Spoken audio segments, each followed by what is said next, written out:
Sudah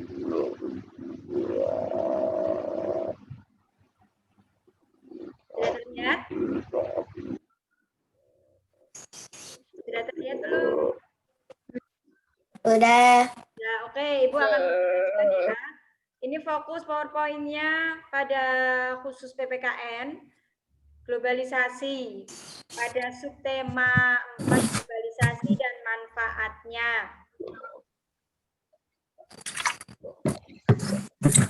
Nah, untuk target tujuan pada pembelajaran PPKN ini, setelah nanti kalian menyimak PPT yang Ibu sampaikan ini, kalian mampu mengidentifikasi pentingnya sikap kerja keras dalam keberagaman ekonomi. Ya, kata kuncinya adalah sikap kerja keras. Dan kalian mampu menuliskan potensi dan usaha yang perlu dilakukan terkait dengan keberagaman ekonomi. Nah, nanti Ibu akan memberikan pertanyaan tentang potensi apa sih yang kamu miliki tentang dunia ekonomi. Nah, lanjut ya. Nah, usaha yang perlu dilakukan dalam keberagaman kegiatan ekonomi. Ini Ibu geser dulu aja nih. Oke, keberagaman kegiatan ekonomi.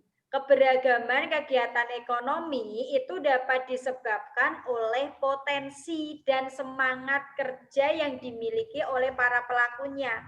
Jadi, jika seseorang itu memiliki semangat kerja keras yang tinggi, kemudian memiliki potensi yang sesuai, maka kegiatan ekonomi yang dilakukan oleh orang tersebut pasti akan memuahkan hasil yang seimbang pula. Nah, oleh sebab itu, potensi itu harus terus-menerus diasah dengan bagaimana? Yaitu dengan rajin berlatih dan tidak mudah putus asa.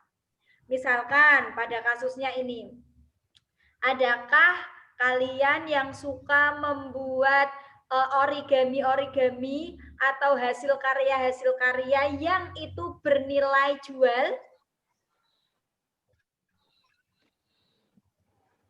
Ada enggak?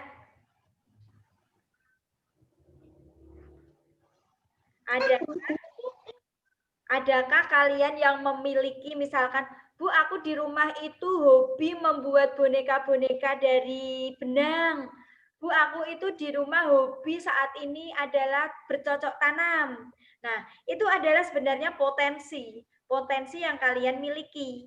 Ya, potensi yang kalian miliki. Suaranya Ibu terdengar kan? Dengar, Bu. Ya, Bu. Nah, Ibu lanjutkan lagi. Nah, itu sebenarnya adalah potensi yang kalian miliki. Nah, potensi yang sudah kalian miliki saat ini, itu nantinya ke depannya ketika kalian dewasa, kalian itu justru akan bisa memanfaatkannya. Terutama ini Ibu fokus pada yang kegiatan ekonomi. Misalkan kalian saat ini hobi membuat kerajinan tangan. Saat ini baru hobi. Hobi itu kalian tekuni, suatu saat barang hasil kerajinan kalian itu bisa dijual dengan harga yang sangat tinggi. Nah, dengan apa? Dengan diimbangi dengan kerja keras. Dengan diimbangi dengan kerja keras, rajin terus berlatih dan selalu mengupdate pengetahuan atau yang sesuai dengan keinginan pasar. Itu kalau kalian asah dengan maksimal, kalian mampu untuk bisa menghasilkan hasil karya kalian yang awalnya tidak bernilai bisa bernilai dengan uang. Nah, dengan kuncinya apa? Dengan kerja keras. Nah, selanjutnya, kalau kalian lihat ini pada gambar, ini adalah ada seseorang yang sedang berusaha untuk membuat sketsa. Berarti ini Ibu bisa simpulkan ini arahnya nanti dia adalah desainer ya. Awalnya hanya hobi menggambar, tetapi dengan potensi yang dia miliki ini hanya sekedar hobi menggambar baju, ini akan bisa menjadi potensi yang sangat besar jika diimbangi dengan kerja keras. Ya. Potensi menggambar yang dimiliki dapat mengantarkan seseorang menjadi perancang pakaian yang terkenal. Awalnya hanya dia sekedar hobi. Tetapi kalau diikuti dengan sebuah kerja keras, ketekunan, maka dari hobi yang menggambar ini mampu membawa dia sebagai seorang perancang pakaian atau desainer. Ya. Kemudian, mengembangkan potensi diri untuk menghadapi era globalisasi. Ini adalah contoh-contoh potensi yang dimiliki umumnya oleh anak-anak. Ya, Ibu akan membahas yang pertama. Potensi pertama yaitu ada anak yang memiliki potensi berenang. Bagaimana potensi ini dikembangkan untuk bisa menjadi potensi diri untuk menghadapi era globalisasi. Jadi ketika kalian memiliki kesenangan berenang atau memiliki potensi berenang, jangan hanya diam saja. Tetapi kalian harus berlatih secara rutin dan didampingi oleh pelatih yang handal. Ya, dan nantinya potensi yang kalian miliki ini mampu bersaing di era globalisasi. Bisa menjadi apa? Bisa menjadi atlet renang. Nah, kalau kalian bisa menjadi atlet renang, kalian bisa membawa nama baik Indonesia, terutama nama baik negara daerah asalmu ke berbagai pertandingan. Nah, potensi kedua yang biasanya dimiliki oleh anak-anak itu adalah menggambar. Ibu yakin satu dari 18 siswa kelas 6B itu pasti ada yang suka sekali dengan menggambar. Nah, potensi menggambar ini jika kalian kembangkan dengan cara apa? Dengan sering menggambar dan belajar berbagai teknik menggambar, ini nanti akan bisa kalian gunakan dalam menghadapi era globalisasi. Contohnya, dari yang memiliki potensi menggambar, kalian bisa menjadi seorang sketsa gambar. Kalian tahu kan, sketsa gambar itu berapa nilai jualnya? Nah, itu bisa menjadi kegiatan ekonomi kalian besok. Nah, sekarang contoh potensi yang selanjutnya yaitu menari. Ada anak yang saat ini hanya hobi menari, baik itu menari tradisional, menari modern. Nah, potensi menari ini ketika dikembangkan dengan cara belajar menari dan mengikuti sanggar tari, berarti sanggar tari ini berarti kalian lebih fokus ya. Di sana ada penari profesional, ada guru tarinya, ada pengarahnya. Kalian fokus kerja keras dalam mengembangkan potensi diri kalian. Itu nanti akan menjadi bekal kalian dalam menghadapi era globalisasi. Ya, pastinya kalian tahu kalau kalian mampu menjadi penari profesional, kemudian kalian bisa menari di negara tetangga, di luar negeri, itu akan menjadi pengalaman yang sangat tidak akan terlupakan bagi kalian. Ya.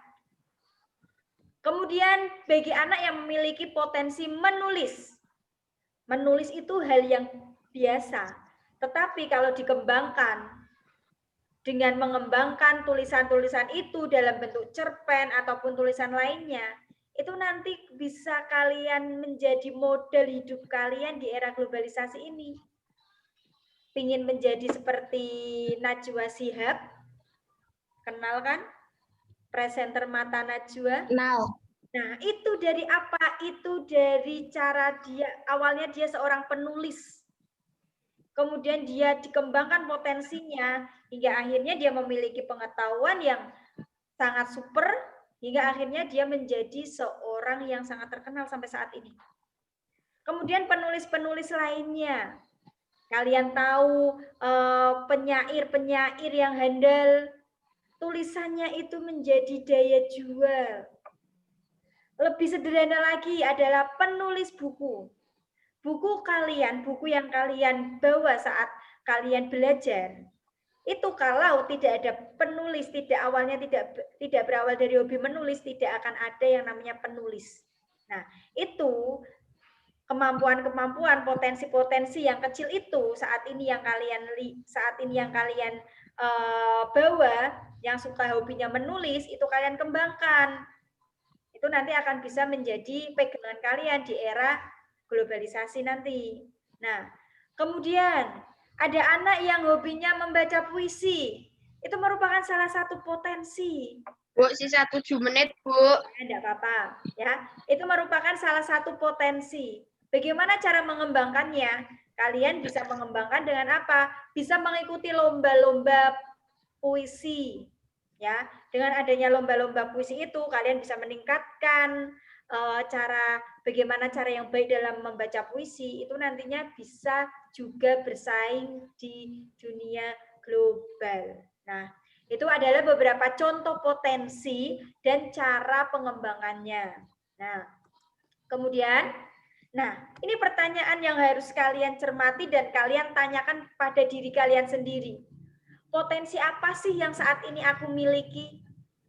Ya, setiap anak itu dilahirkan dengan memiliki potensi, dengan memiliki kemampuan. Sekecil apapun kemampuan itu, ketika potensi itu dikembangkan dengan cara yang benar, maka akan mampu menjadi potensi yang sangat dihargai. Nah, kalian tanya pada hati kalian tanya pada diri kalian sendiri, apa sih potensiku? Kemudian bagaimana ya caranya aku untuk mengembangkan potensi yang aku miliki saat ini? Nah, silakan kalian renung. Tulis nggak tahu, Bu? Gimana? Tulis nggak tahu, Bu, ininya? Ya nanti ya. Nah, kemudian yang selanjutnya ini menghormati dan menghargai keberagaman ekonomi. Kalian tahu kan, ekonomi yang dimaksud ini, kegiatan ekonomi yang dimaksud ini adalah misalkan ada orang yang jualan nasi padang, ada orang yang jualan es teh, ada orang yang jualan bakso. Itu adalah contoh keberagaman kegiatan ekonomi. Nah, menghormati dan menghargai kegiatan ekonomi, caranya bagaimana? Yang pertama, kita harus bersikap bijak terhadap keberagaman usaha ekonomi yang ada di sekitar kita.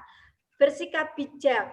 Kemudian adanya sikap saling menghormati dan menghargai terhadap perbedaan ekonomi, usaha ekonomi tiap orang. Ini yang pernah kita bahas di kemarin. Bagaimana kalau seandainya kita tidak memiliki rasa atau sikap saling menghormati antar pengusaha ekonomi? Pasti yang akan terjadi adalah pertengkaran, percecokan, perkelahian. Jadi bahas kan, Bu, kemarin. Kita bahas yang kemarin. Nah, itu adalah salah satu contoh menghargai keberagaman kegiatan ekonomi, ya. Kemudian, menghargai dan menghormati usaha orang lain itu merupakan salah satu upaya mendukung keberhasilan perekonomian bangsa. Mengapa? Karena usaha ekonomi yang berhasil itu turut memperkuat perekonomian bangsa sehingga mensejahterakan masyarakat, sehingga kesejahteraan masyarakat itu dapat ditingkatkan. Kalian perlu ketahui, setiap pengusaha itu selalu dikenakan yang namanya pajak. Pajak yang dikeluarkan oleh pengusaha itulah yang akan digunakan untuk kesejahteraan masyarakat. Jadi, orang yang berkecimpung di dunia usaha itu tidak serta-merta dia mendapatkan hasil saja. Secara aturan dia harus membayar pajak usaha. Nah, pajak usaha yang dibayarkan oleh pengusaha ke pemerintah inilah yang digunakan untuk mensejahterakan masyarakat. Contohnya apa? Contohnya salah satunya adalah adanya jalan raya. Kemudian adanya bantuan-bantuan dari pemerintah. Itu salah satu sumber infrastruktur. Ya, itu salah satu sumbernya dari mana? Dari pajak pengusaha-pengusaha. Ya. Jadi, oleh sebab itu, kegiatan ekonomi yang baik, kegiatan ekonomi yang berhasil itu akan membuat juga kesejahteraan masyarakat meningkat. Nah, contoh kasus di era pandemik ini. Di era pandemik ini, saat kita di masa-masa corona, kegiatan ekonomi itu sangat lumpuh.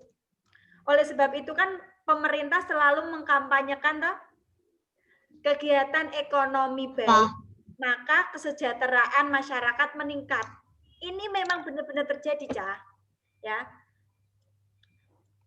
Kalau kegiatan ekonomi berjalan dengan baik, jual beli berjalan lancar, kegiatan perdagangan itu berjalan lancar, maka itu mampu menambah pendapatan negara.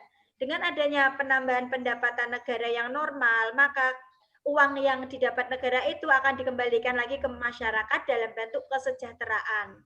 Nah, itu memang benar-benar terjadi ya. Jadi itu kuncinya satu, menghargai dan menghormati usaha orang lain. Ya, jangan sampai ada perdebatan, pertentangan atau perkelahian antar pengusaha-pengusaha atau antar pedagang. Nah, kemudian yang selanjutnya, kalian harus bangga menggunakan barang buatan dalam negeri. Mencintai tanah air merupakan kewajiban warga negara. Nah, apa sih manfaatnya kita menggunakan barang buatan dalam negeri? Yang pertama, kita mampu memupuk rasa cinta tanah air.